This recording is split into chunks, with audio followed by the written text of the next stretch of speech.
This is Gerhard, engineer on the core RabbitMQ team and the mastermind behind many of the things we are going to talk about. And I would like to introduce Michal. He's the RabbitMQ for Kubernetes PM. So if you have any Kubernetes questions, he's the person to ask.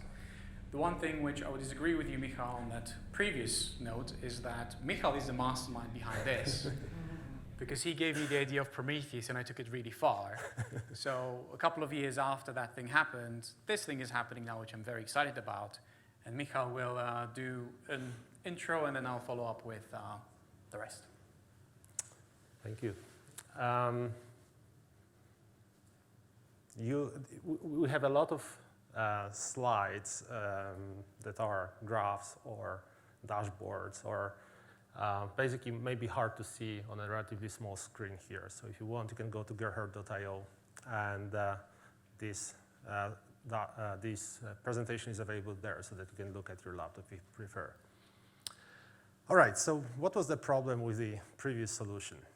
Well, until now, basically the management plugin is the de facto tool to manage and monitor RabbitMQ. Unfortunately, it relies on it runs on the same Erlang infrastructure together with RabbitMQ, and therefore is so tightly coupled that if you have a problem in your Rabbit, then the management plugin probably has a problem as well. For example, here is a well-known dashboard, and we are trying to reload the page on a heavily loaded cluster. It takes roughly a minute just to load the page, right? That's obviously not good enough. You cannot debug a system like that. What's worse, each node is responsible for storing its historical metrics, which means if you restart a node, you lose that history.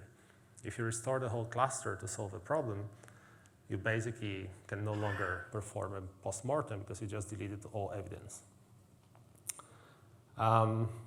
You can use an external system to monitor RabbitMQ, and you will solve the historical data problem, but the performance issue will probably be still there because pretty much every external system will rely on the management API to collect the metrics. So the performance issue is still there. Right? After a minute, finally, we see something. Well, we actually don't see because this screen resolution issues. So the management plugin provides the UI as well as API to collect the metrics.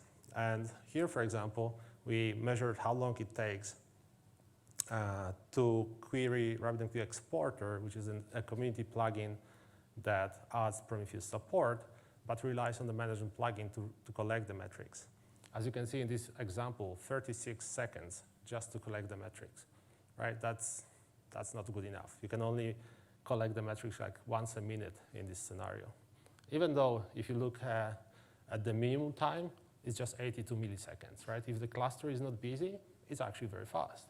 And just to be clear, the problem here is not the exporter, the community plugin. The problem here is the management plugin that actually needs to return the metrics. So in 3.8, we have a completely new Prometheus support provided as a built-in plugin. And all you have to do to get started is, this is all wrong, sorry. Okay. You need to obviously upgrade to 3.8. You need to enable that plugin. That will add a new listener. You can see that Prometheus exporter at the end. And that will give you an endpoint that Prometheus can scrape to collect the metrics. So how does it compare in terms of performance? This is the same cluster at the same time. You can still see the 36 seconds time for the exporter, for the community one, and just 300 milliseconds for this new exporter, which is obviously much, much better. An important note, though, is that the management plugin provides you a single endpoint to collect the metrics for all nodes in the whole cluster. With this new plugin, you need to scrape the metrics from each node individually, which is a good thing, but you just need to remember about that. That's why we see 3 different lines here. So now that we have a new reliable source of data, we also needed a new way to visualize that data. And for that, Grafana is the perfect tool for the job. There's this RabbitMQ overview. So we created a bunch of dashboards that you can just import. And this is the RabbitMQ overview dashboard, which roughly shows the same data you would see in the management UI. But you also get the whole power of Grafana and Prometheus. You can customize this dashboard. You can add your own graphs. You can set thresholds. You can define alerts, and so on. Because we collect all metrics on a per-node basis, it's very easy to spot imbalances within the cluster. For example, this graph shows the number of queue masters per node. As you can see, there are 10 on node 0 and no masters on the other 2 nodes. This is actually a very common problem because by default, when you declare a queue, the node you're connected to becomes the master. So if you have one client declaring the whole topology, you will often end up in a situation like that. There are some workarounds, but even if initially you avoid this issue, after a rolling upgrade or some other maintenance operations on the cluster, you may end up in a situation like that. For this, we now have a new command which you can just execute on any of the nodes to rebalance and reshuffle the queue masters between the nodes. If you look carefully, you can spot the moment where we executed this command on this cluster. All right, but RabbitMQ relies on Erlang for clustering and communication between the nodes. So to really understand what's going on, you also need to monitor Erlang. This dashboard is exclusively focused on Erlang distribution. For example, you can see whether the links between the nodes are healthy. You can see how much data is being transferred between each pair of nodes, and much, much more. For example, here we can see data in the port driver buffer, which likely doesn't tell you much. But first of all, having graphs like that, if you see a spike like that around the time you had an issue, it's probably worth investigating. Maybe it's not the cause, maybe it's a syndrome, but it's certainly worth understanding what happened here. And this particular metric is actually very important and something that we didn't expose previously. This is the amount of data that in this case is waiting on node 0 to be transferred to node 2. So if there's any new message, any new piece of data to be transferred between these nodes, 120 megabytes of data has to be transferred between these nodes over the network before that happens, right? So you cannot expect low latency at this point. So this is a very important metric. So you could say now that we have Rabbit metrics or Erlang metrics, that's all we need, right? Well, we are still missing the most important part, what the application can actually see, right? Users don't complain about data in the Erlang buffers, they complain about the applications being slow.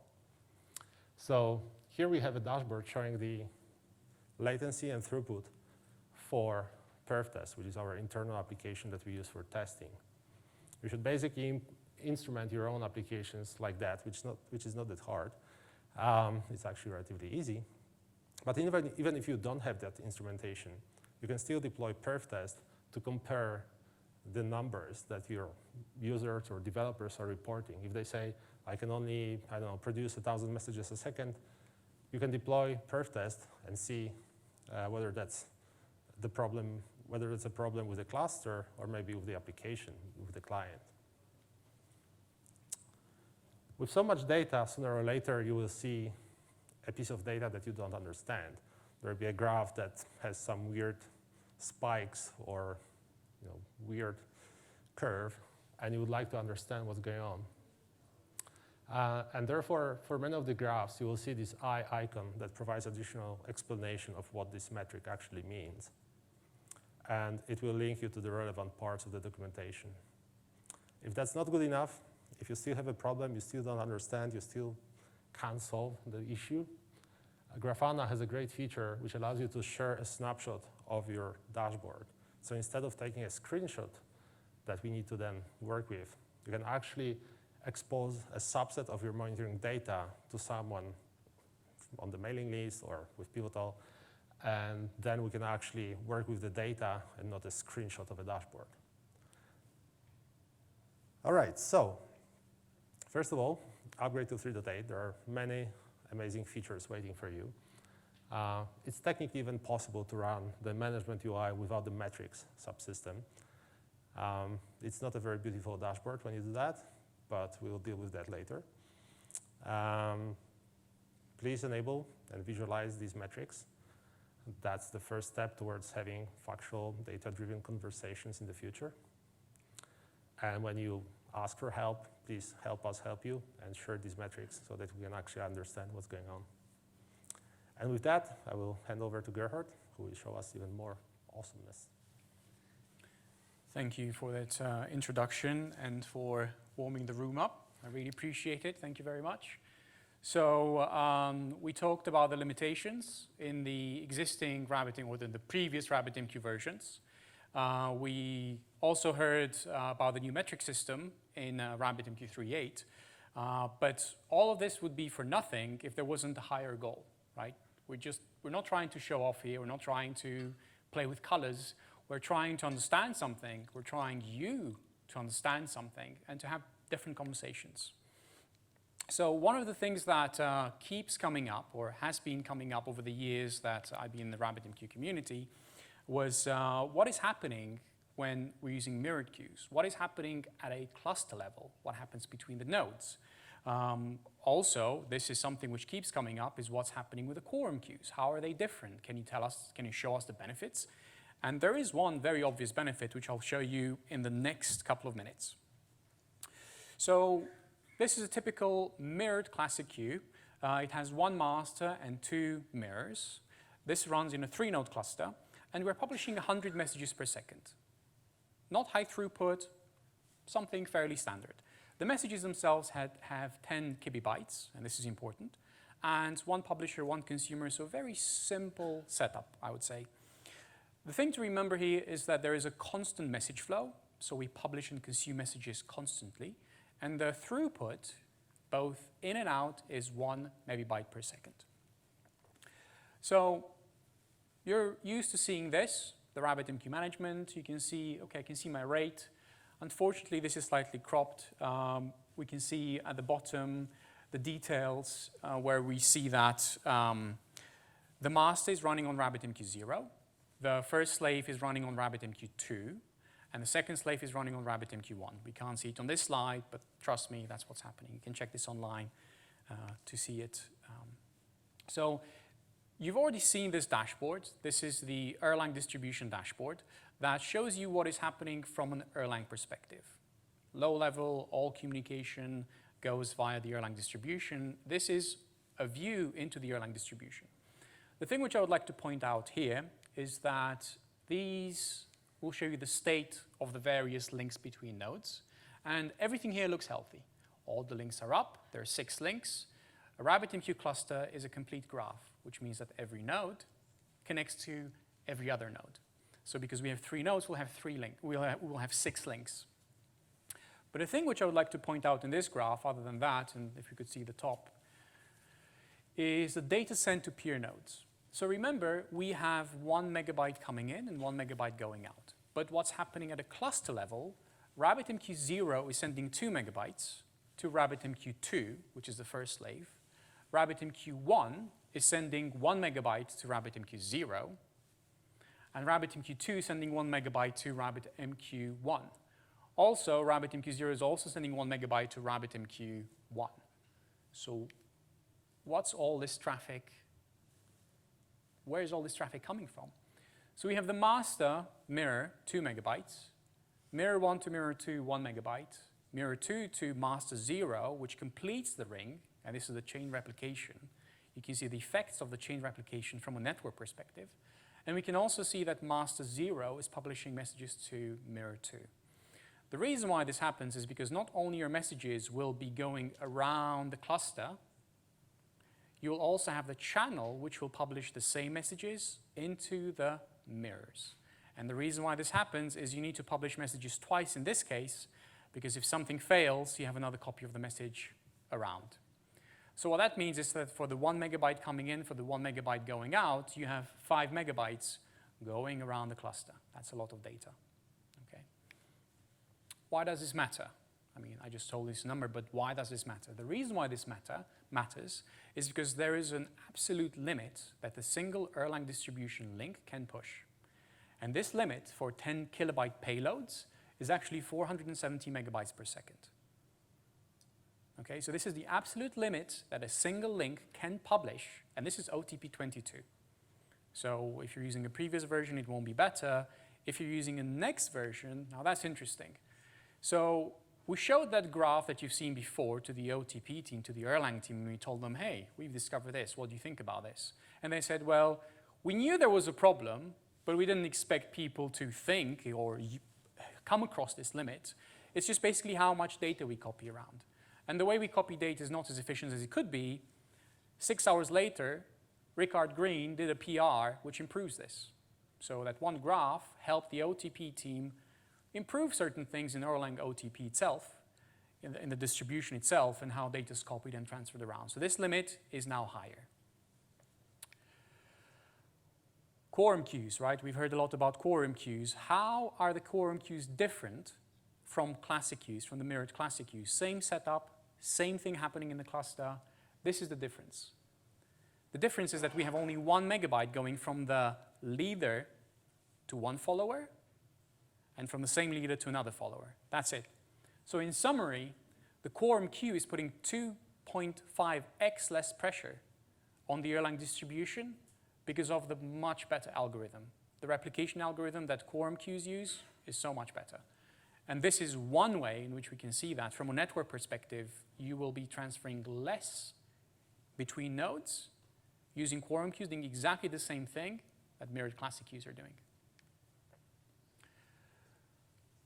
So we've seen the Erlang distribution. Maybe it was a bit more than you wanted to see, a bit too deep dive-ish, but that's okay. Now we'll look at the RabbitMQ quorum queues, the internals. And again, to most of you, this may not mean a lot now, but as you start using them, I think that you will want to know what's happening under the hood.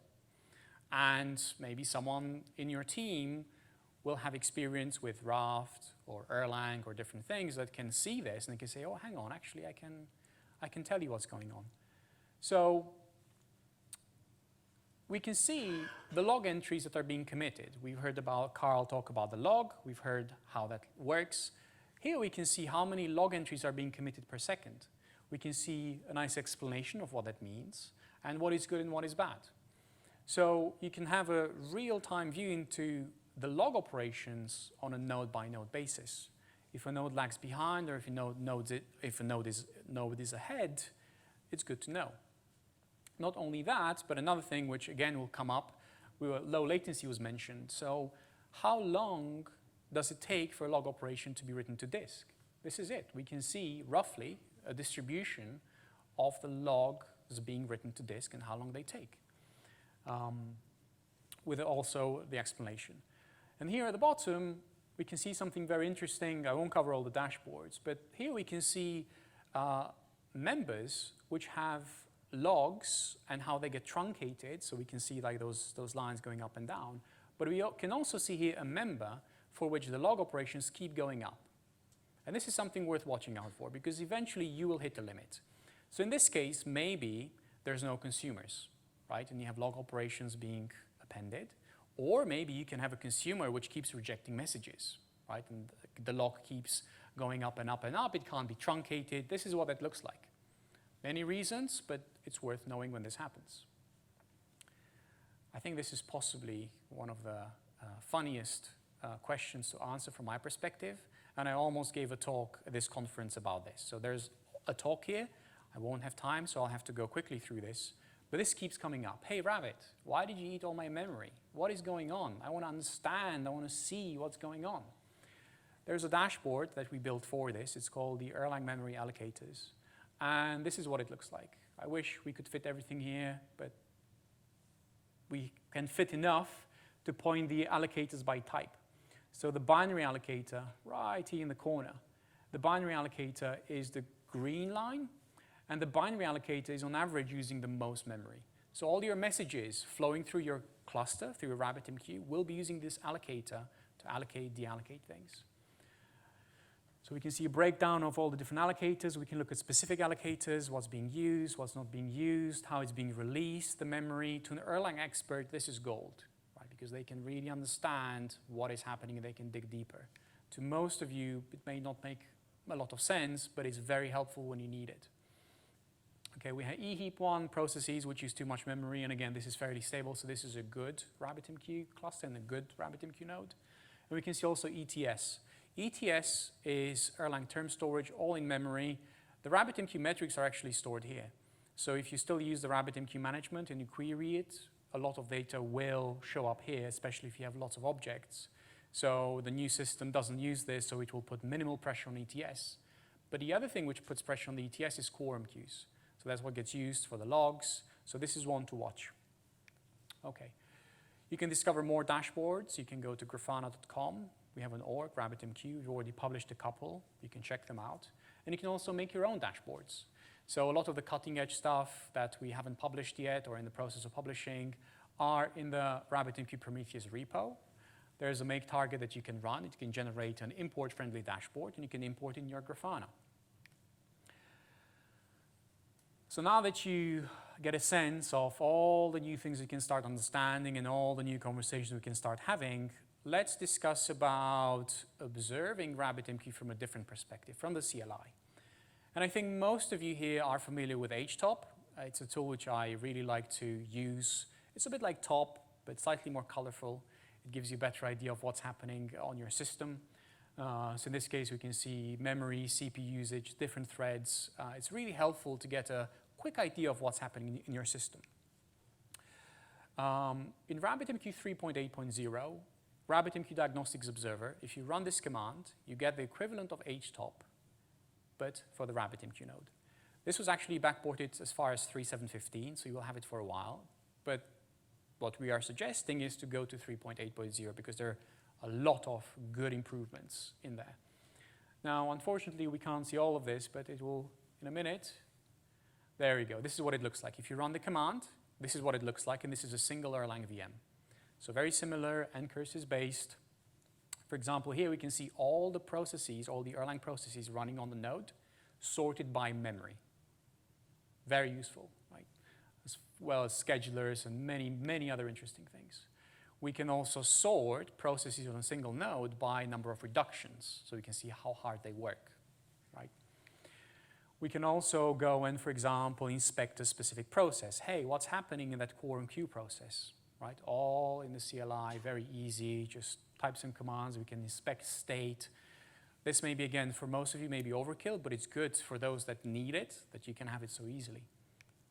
The other thing is we can, for example, look at ETS tables. What's stored, what's taking the most space, all in your terminal. You don't even need RabbitMQ management. You don't even need to go to UI. It's all in the terminal. Another thing which many people are excited about, and I'll skip to the next slide because this is the interesting one, is where you can see events coming from RabbitMQ. There's a new CLI command that you can run, and you can stream events that are happening in RabbitMQ. All the connections or disconnections, different stats. So it's a good way of understanding what's happening in the RabbitMQ at the CLI. And these are events, so you can stream them wherever you want. And if there's a system that's good for streaming events, right, send them there, analyze them, dice them, slice them. This is very powerful.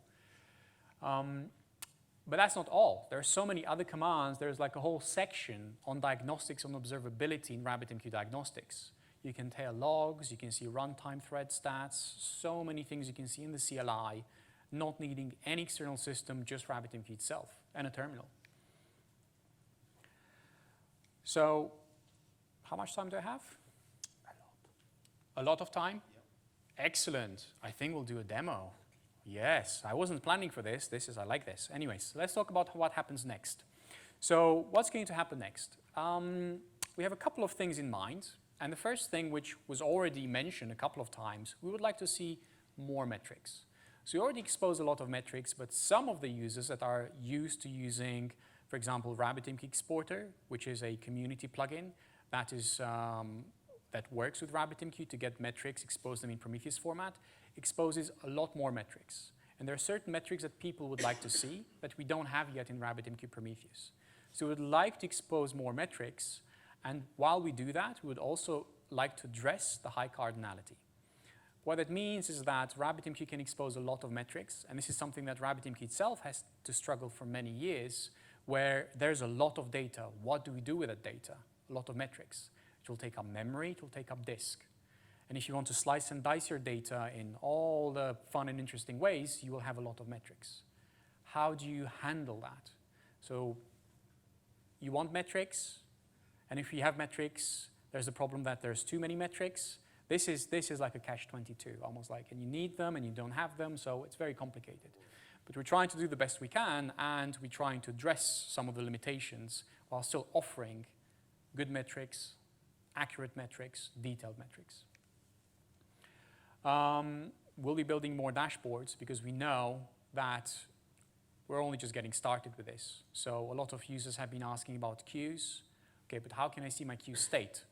So that's something worth having for sure. In this case, we would like to have, it's already a PR waiting, would like to understand what is the Erlang microstate doing under the hood. That's a very good one to have to understand where the CPU time from an Erlang perspective is going. So when your RabbitMQ is spinning its wheels and you don't know why, these are the metrics that you need to have. Very important, can we see the logs? So it's okay to have metrics, but can we also see the logs? And yes, we can, and we would like to integrate logs with metrics. There's a system that we can use. It's also part of this landscape, works well with Prometheus, works well with Grafana. We can get all the metrics in the same place, and we can see logs alongside metrics. Very helpful when we're trying to dig down into issues. There's this thing called OpenTelemetry. It's part of the CNCF landscape, the Cloud Native Computing Foundation. And there's some other projects you may have heard of. Kubernetes, it's one of them. Prometheus, it's another one of them. So all these projects are part of this landscape. And OpenTelemetry is one such project which is focusing on exposing metrics, on exposing logs.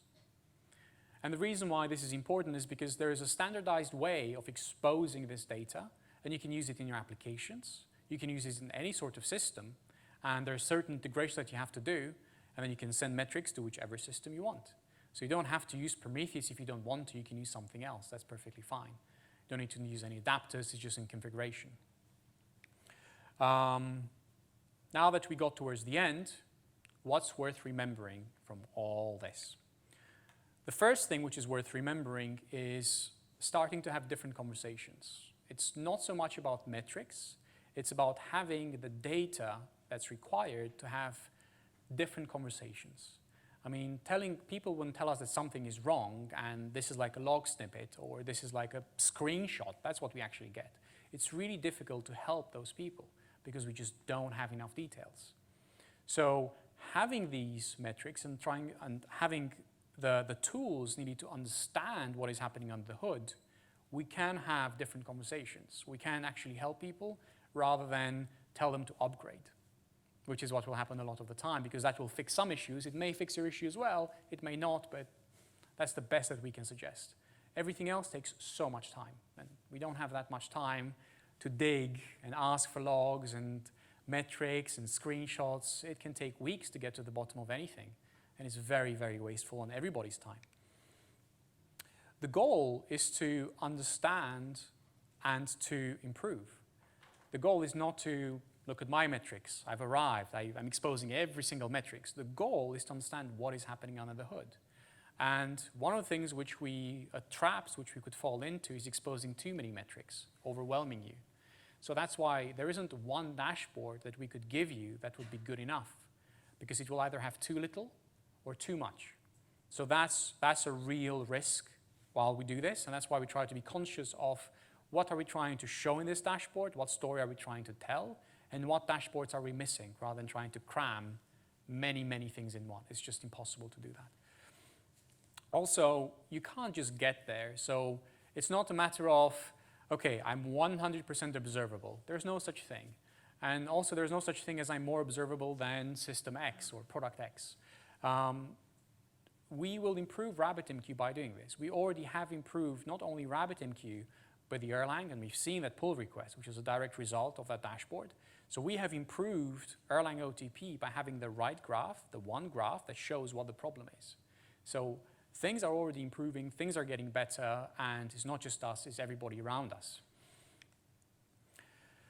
Now, I thought I won't have time for questions, but apparently I do. But anyways, if you have deeper questions or better questions that require longer answers, you can ask them in the webinar. So on the 12th of December, we will go through this one more time, but from a different perspective, talking about operators, about developers, answering specific questions, and how the new metric system and the new observability tooling is helping answer those questions. So you can come and join. You can follow the RabbitMQ on Twitter to see when the webinar will be out, sign up for it, so on and so forth. And you can ask any questions you have, the longer ones, in that webinar. But since we have, how much time do we have? Since we have 10 minutes, you can ask lots of questions, and I can even give a demo, which I wasn't planning for, but why not? So, any questions?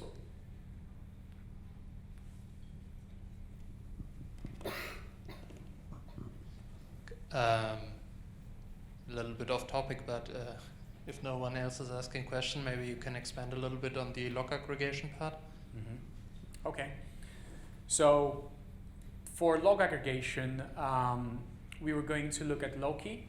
Loki is a tool part of the Grafana Labs and the Grafana toolset. So you have Grafana, which visualizes metrics, and you have different data sources. And one of the data sources which you can have is Loki. Loki is a product, self-hosted, you run it somewhere, you send all the logs to Loki, and then one of the data sources in Grafana would be Loki. And Loki is all about showing you logs. Another services that you can use for logging is, for example, Stackdriver, which is also all about logs. And I think there's also Elastic and possibly Splunk. So the nice thing about Grafana is it doesn't lock you in to a specific data source or to a specific provider. You can mix and match them, choose whatever makes sense. Right now, we're only using Prometheus, open source product, which scrapes all the metrics. And all dashboards that we have today are only using the Prometheus data source to show the graphs. But Loki would be used, in my opinion, for the logs. Open source, hosted, same as Prometheus. Does it answer your question? Yes. Okay.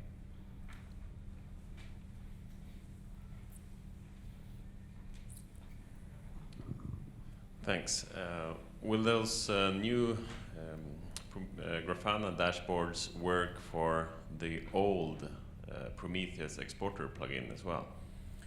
Okay, so no is the short answer.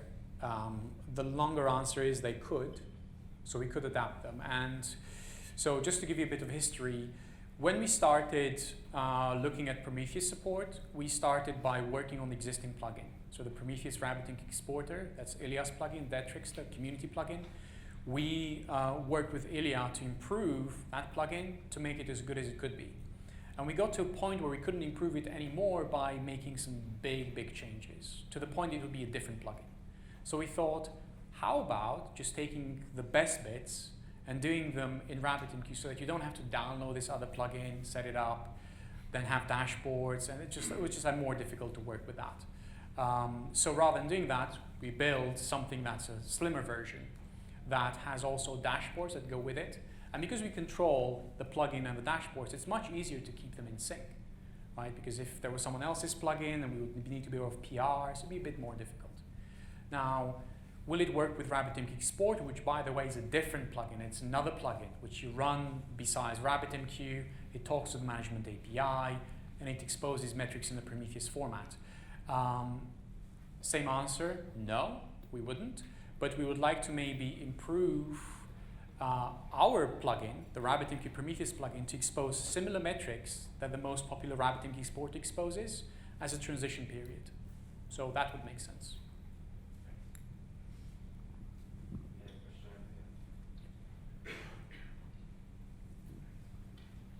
With classic queues, we had some statistics earlier that there's a lot less network pressure there. Mm-hmm. I haven't really seen it boasted as a feature of quorum queues with quorum queues there's less network pressure. I've not seen it boasted that you can get more data through it. Is there a reason why that's not necessarily like a headline feature? So you can get more data through it. I think in our tests when we did them, when we tested, quorum queues are roughly twice as fast as mirror classic queues, right? But the reason why we don't post these statistics is because it's all workload specific. So twice as fast for what workload? And you have do you have a constant stream of messages? Are they of the same size? How many producers? How many consumers? Are the producers and consumers going as fast as they can?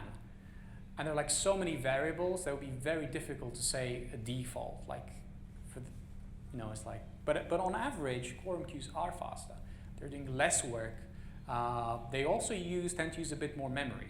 So some people don't like that because RabbitMQ and memory, the relationship hasn't always been the best. It's getting so much better now, and it will only get better. But quorum queues do use slightly more memory. Now, between 3.8.0 and 3.8.1, quorum queues use 25% less memory, as you see in the keynote. And that's just a sign of the improvements which we hope will come. So over time, as they mature, right, because they've only been launched like 1 month ago, as they mature, they will be more performant, more efficient, more mature, and better for a lot of things. There's still workloads for which you should not use quorum queues. Good thing we have a good documentation page which explains them, and when you shouldn't use quorum queues. So they're not like a silver bullet. Thank you.